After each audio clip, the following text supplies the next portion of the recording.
It's Brian Preston, the money guy.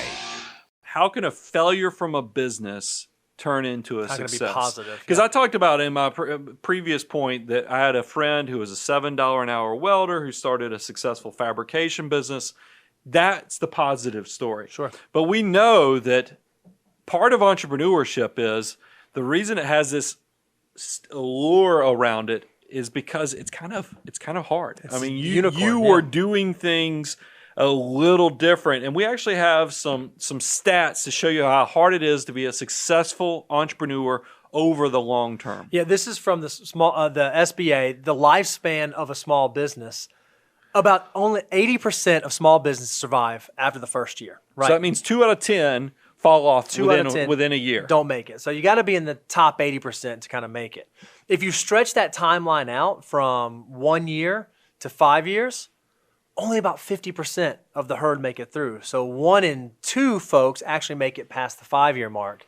And then if you want to go all the way out and stretch it to a full decade, not argue, if you're making a career change, you probably are thinking about, I want to do this for the next 10, 20, 30 years. If you stretch it out to a decade, only 33% of small businesses make it to their 10-year anniversary. That's kind of devastating if you think about the fact that 7 out of 10 businesses just do not make it a decade. That's so scary, especially when you think about there's jobs, there's employment, there's people are counting on that to pay their mortgages, pay for groceries, some really scary stuff. And a lot of people are likely looking at these situations right now after we've gone through this pandemic. Sure. So I want to talk about how do you actually turn something negative? Because I told you the whole purpose, this is not going to be a glass half empty type show. I want this to be a glass half full, an optimist way of looking at things. Most entrepreneurs I know have had not just one business, they've had multiple businesses. And it's not uncommon to find that they've had failures before they found the successes. And I don't mind, I've been very, I try to be very transparent with the Money Guy family. Yep. I've had a business failure. Sure. And Bo knows about this, is that my business, it was that's a great way of putting it. We started having some Money Guy podcast successes, and we thought, you know what? This ought to pivot and roll into, we could be coaches for businesses as well with a business called Advisor Skills. Yep. We set this up. We went and approached somebody who was in the industry, very successful, did it. It didn't work. But Bo, what was the positive thing that came from that? Yeah, I think what we recognize is when you and this other person decide to share information, like, man, it's kind of cool having 2 voices on there. It's kind of cool having some additional folks. And so you said, you know what? I think maybe it was so cool having someone else on here. And you kind of looked around, and back then there was no one else in the office except for me. You said, hey, why don't we bring Bo in this thing? Let's put a microphone in front of him and see how that goes. Well, I look at it as, I talk about him either Forrest Gump or Mr. Magoo, and the fact that I had bought this extra microphone for Cheryl. Sure. The business fails. I'm realizing we got sunk costs in this microphone. So I'm like, let's bring Bo on. Yep. He's young, ambitious, has a lot of energy. It's turned out to be one of the best. I consider it is, we talk about the abundance cycle for our clients. It's the abundance cycle for the firm is that we've continued to grow this thing, create opportunities, and you made the show better. We turned a negative.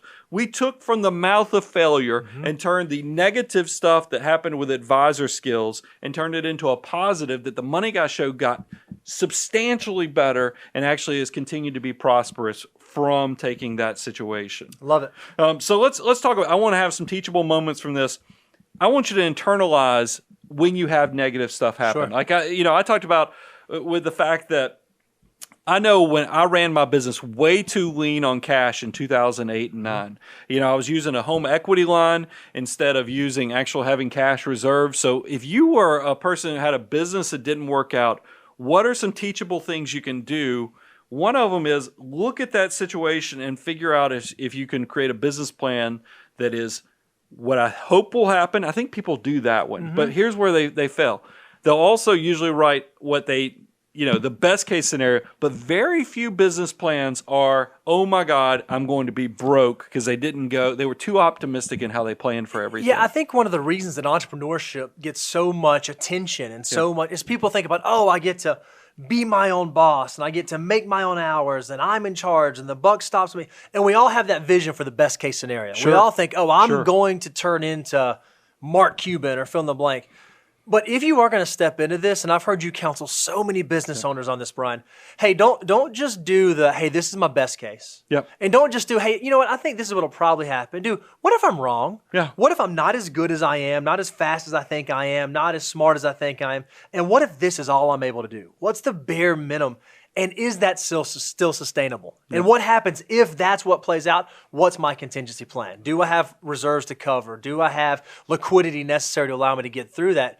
I think it's so easy for us to think about the good one, the happy one, the excited one, and very few people actually plan for that worst case scenario. And if you do plan for that worst case, you know, when you go back and look at those SBA stats, you'll see that I think a lot of businesses, they don't fail because of talent. Mm-hmm. They don't fail because they don't have passion. They fail because they didn't have the resources. They didn't have the cash. They didn't plan ahead. Doing that worst case scenario will definitely help you through all those negative things that you might face.